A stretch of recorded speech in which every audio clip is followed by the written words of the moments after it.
ദൈവത്തിന് നന്ദിയുള്ള ഹൃദയത്തോടെ സ്തോത്രം ചെയ്യാം. ഉപജീവന ചിന്തകളാലും ചിന്താകുലങ്ങളാലും ഒരുപാട് ആളുകൾ ഭാരപ്പെട്ട് തലതാഴ്ത്തി നടക്കുന്നു. എന്നാൽ കുനിഞ്ഞിരിക്കുന്നവരെ നിവർത്തുന്ന, തളർന്നിരിക്കുന്നവരെ താങ്ങുന്ന, ഹൃദയം നുറുങ്ങിയവർക്കും മനസ്സ് തകർന്നവർക്കും സമീപസ്ഥനായ ദൈവത്തിൻ്റെ സന്നിധിയിൽ ഈ പ്രഭാതത്തിൽ നമുക്കെല്ലാവർക്കും ആയിരിക്കാൻ ദൈവം തന്ന അവസരത്തിനായി സ്തോത്രം.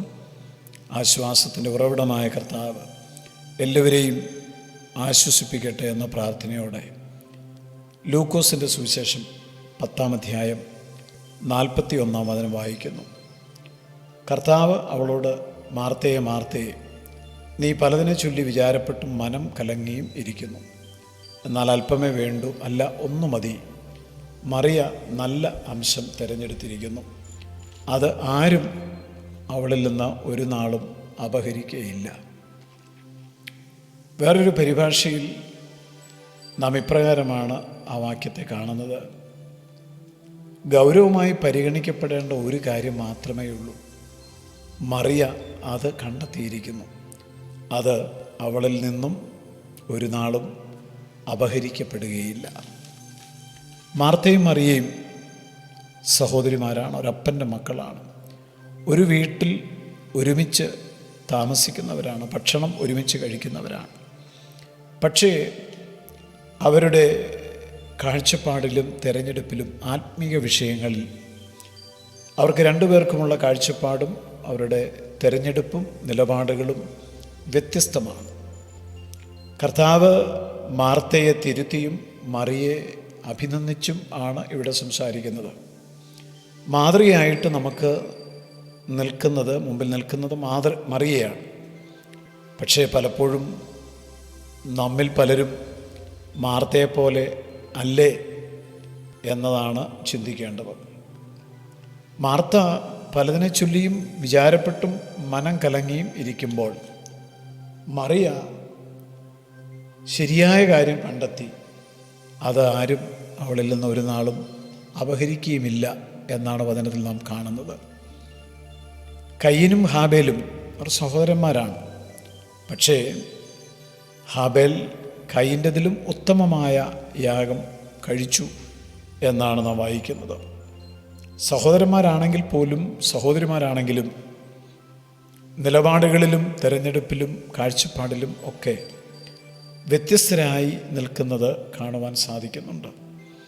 എന്നാൽ ആത്മീക കാഴ്ചപ്പാടുള്ള വ്യക്തികളായിട്ട് മറിയെപ്പോലെ കാര്യങ്ങളെ ശരിയായി മനസ്സിലാക്കി ആത്മീയ കാര്യങ്ങളുടെ മൂല്യം മനസ്സിലാക്കിക്കൊണ്ട് ആത്മീയ കാര്യങ്ങൾക്ക് മുൻഗണന കൊടുക്കുവാൻ ജീവിതത്തെ ഒരുക്കുന്ന ആളുകളാണ് ഭാഗ്യവാന്മാർ. വാസ്തവത്തിൽ വിചാരപ്പെട്ടും മനം കലങ്ങിയും ഓരോ ദിവസവും കൈപ്പേറിയ അനുഭവങ്ങളിലൂടെ ജീവിക്കുന്ന ആളുകൾ ഉണ്ട് ഇന്ന് നമ്മുടെ ലോകത്തിൽ. ചിലപ്പോൾ നമ്മിൽ ചിലരും അക്കൂട്ടത്തിൽ പെട്ടവരായിരിക്കാം. കർത്താവ് ബഥാന്യയിലെ, അതായത് യെരുശലേമിൽ നിന്ന് 3 കിലോമീറ്റർ ദൂരമുള്ള ബഥാന്യയിലെ ലാസറിൻ്റെ വീട്ടിൽ വന്നപ്പോൾ, അഥവാ മാർത്തയുടെയും മറിയയും വീട്ടിൽ വന്നപ്പോൾ, മാർത്ത ശ്രമിച്ചത് കർത്താവിന് വലിയ വിരുന്നൊരുക്കി കർത്താവിനെ സന്തോഷിപ്പിക്കുവാനാണ്. കർത്താവിൻ്റെ മനസ്സ് മനസ്സിലാക്കുവാൻ മാർത്തയ്ക്ക് കഴിയാതെ പോയി. സാധാരണഗതിയിൽ വീട്ടിൽ വരുന്ന വിരുന്നുകാർക്ക് മുൻഗണനാക്രമത്തിൽ അവരെ സന്തോഷിപ്പിക്കുവാൻ, അവരുടെ വിശപ്പടക്കുവാൻ ഭക്ഷണമൊക്കെ കൊടുക്കുന്ന ഒരു പതിവുണ്ട്. എന്നാൽ കാണാതെ പോയതിനെ തിരഞ്ഞ് രക്ഷിപ്പാൻ ലോകത്തിൽ വന്ന പാപികളുടെ രക്ഷകനായ യേശുവിന് ആഹാരത്തെക്കാൾ പ്രാധാന്യം ഒരു പാപിയുടെ മാനസാന്തരമാണ്. ദൈവത്തിൻ്റെ വചനം കേൾക്കുവാനുള്ള വിശപ്പും ദാഹവും ഉള്ളവരെയാണ് എന്ന സത്യം മനസ്സിലാക്കുവാൻ മാർത്തയ്ക്ക് കഴിയാതെ പോയി. കർത്താവ് മറിയെക്കുറിച്ച് പറഞ്ഞിരിക്കുന്നത് അവൾ ശരിയായ കാര്യം കണ്ടെത്തിയിരിക്കുന്നുവെന്നാണ്. യേശുവിനെ മനസ്സിലാക്കുവാൻ മറിയയ്ക്ക് കഴിഞ്ഞു. ക്രിസ്തുവിൻ്റെ ഹിതം തിരിച്ചറിയുവാൻ അവൾക്ക് സാധിച്ചു. അതുകൊണ്ട് അവൾ ആ പാദപീഠത്തിൽ ഇരുന്നു. കർത്താവിൻ്റെ വായിൽ നിന്ന് വരുന്ന വാക്കുകൾ കേൾക്കുവാൻ അവൾ ശ്രദ്ധിച്ചു. കർത്താവിൻ്റെ വചനങ്ങൾ കേട്ടപ്പോൾ ആ വചനങ്ങളിൽ അവൾ ആശ്വാസം കണ്ടെത്തി. നിത്യജീവൻ്റെ മൊഴികൾ അവൾ അവളുടേതാക്കി മാറ്റി. യഥാർത്ഥ ആത്മീയ ആനന്ദം, സന്തോഷം വാസ്തവത്തിൽ മറിയ കർത്താവിൽ കണ്ടെത്തുകയായിരുന്നു. അവൾ ആത്മീയ സന്തോഷം ആസ്വദിക്കുകയായിരുന്നു, അനുഭവിക്കുകയായിരുന്നു.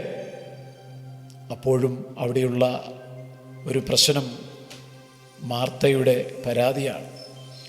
മറിയയ്ക്ക് താൻ ചെയ്തത് ശരിയാണെന്ന് നല്ല ബോധ്യമുണ്ടായിരുന്നു. എന്നാൽ മറിയ ചെയ്ത ശരിയായ കാര്യത്തെപ്പോലും മാർത്ത ഒരു തെറ്റായിട്ടാണ് കാണുന്നത്.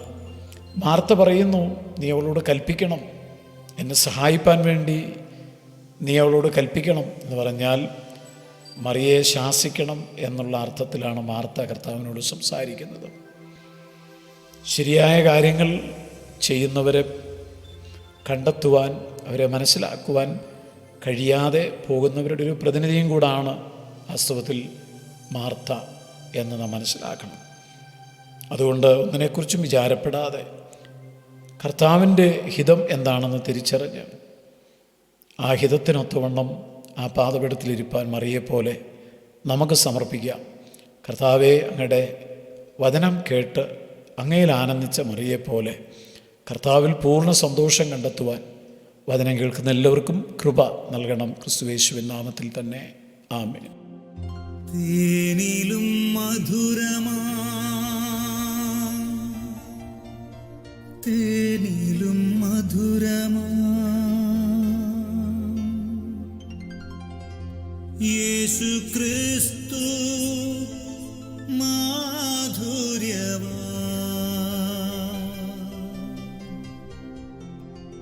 രുചിച്ചു